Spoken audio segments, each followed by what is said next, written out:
Hey entrepreneur, this is Mark Newsom, Mr. Marketing. I'm here at my hubpages.com page, and I'm just going to quickly log in because I need to show you something really important here.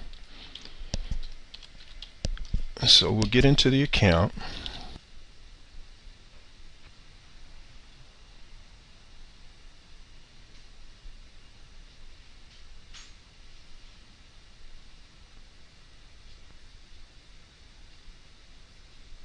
This thing loads a little slow whenever you have Camtasia recording, because Camtasia takes up a lot of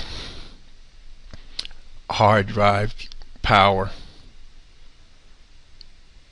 and I have a lot of windows open as well. And the purpose of this particular video is to show you why you need your own self-hosted blog. As we scroll down here, take a look. Now you see this right here, first of all, 125 individual hubs. Think of those as posts, articles, whatever you want to call them. And we'll just scroll down here really slow. See how it's time for the system to catch up. There we go. We'll get rid of that. Anyway, the point of this is HubPages recently once again changed their rules, and guess what? They banned all of these previous posts I had. A lot of those posts were bringing me traffic because HubPages is one of the top 100 sites on the web. So that means that you could leverage their rank juice. Well, for whatever reasons, they changed the rules and said that these hubs violated their new policy. Well, to a rookie marketer, that would be the end of it. But since you're a savvy marketer, you know that's not even the case. But just take it, for example, this one here, how to create really big profits starting from scratch. We'll go to that particular hub. There's a couple of things I want to show you here of how you can get value out of this, even though the sites aren't active anymore. First of all, and here's the article itself, hub, whatever you want to call it. But when you scroll down to the bottom here,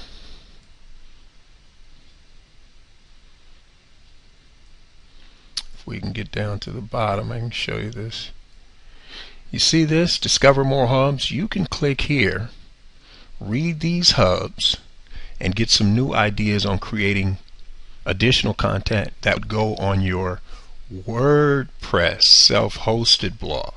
That's the first thing. Number two, you can figure out what keywords you're using, make a list, and again, create some new hubs. You can also create some videos or some audio podcasts, pardon me. So the point is, this thing is multifaceted. Now, just so you know, by the way, I've already transferred conceptually, not those exact articles, but conceptually speaking, I've already transferred all of those posts over to my current blog. But the point is, when you have your own self-hosted WordPress blog, you're the editor-in-chief. As long as you pay your hosting account, nobody can shut you down. That's the first major big advantage. Number two, one of the things that HubPages apparently, and I might add some of the other major article directories, they have a prohibition against you putting in affiliate links or links to your own products and services. They don't like it. Well, isn't that kind of the whole point of you creating these hubs, is so that you can monetize them? Well, guess what? When you publish to your own blog, you can put the links in there. Put as many as you like. You don't want to be overkill, turn your audience off. But the point is, you can monetize them from your own blog, and you should. The other thing that you need to understand is this. Have you ever had one of those days where you're just not quite into it? You know what I'm talking about. So maybe that day you only feel like communicating with your audience in 150 words. Well, if you were to submit a 150-word article to one of the major article directories, guess what? There's a 99% chance, unless you're in that 1%, that they're going to deny that article, decline it. Well, if you're the editor-in-chief, guess what? You can publish it anyway. So this is just a few of the reasons why you want to have your own self-hosted blog. Number one, you don't have to ever worry about anybody shutting you down. If you use these free platforms like Blogger and LiveJournal and WordPress.com, not WordPress.org, which is what you install on your self-hosted WordPress blog. But if you use any of those free platforms, number one, you're limited to what you can do. Again, number two, it's on their server and they ultimately control it. It's like you leasing an apartment.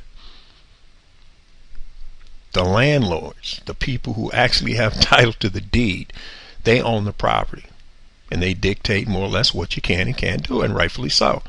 So when you own and control your own WordPress.org blog, self-hosted, meaning you're paying for hosting through HostGator. In my case, I use Bluehost, but there are many good hosts out there. The point is, as long as you pay that bill, nobody can come in and say what you can and can't post. Maybe you do a 2-part article. I like to do 3, 4, 5-part articles. After the second one, or sometimes after the first one, they'll say it's duplicate content, even though you know the title's the same and you got part 2, but they don't like the idea of you talking about the same thing again. In fact, I actually had one recently, a major article directory turned down one of my articles because they said it was too hypey. And yet this same article right now sits on another major article directory's server, and it's gotten over 1,700 worldwide syndications, which brings me to my final point. Do you realize that some of the people, not all, but in a lot of cases in these article directories, these are nothing more than hourly employees making a decision on your content? And these people, in 99% of the cases, never have run their own blog and have no real world marketing experience. And here they are making decisions about your content and whether or not the world's going to get to see it. So all in all, when you add it up, my friend, you're better off having your own self-hosted WordPress blog. And yes, I am recommending WordPress. And don't worry, if you don't know how to put one together, you can outsource that. There are plenty of people online that will do it for you. You can get one done really, really good for less than $300. So it's something for you to think about, because your future is too important to be left up to some hourly employee, pardon me. Don't you agree? This is Mr. Marketing. We'll see you next time on the Marketing Minute.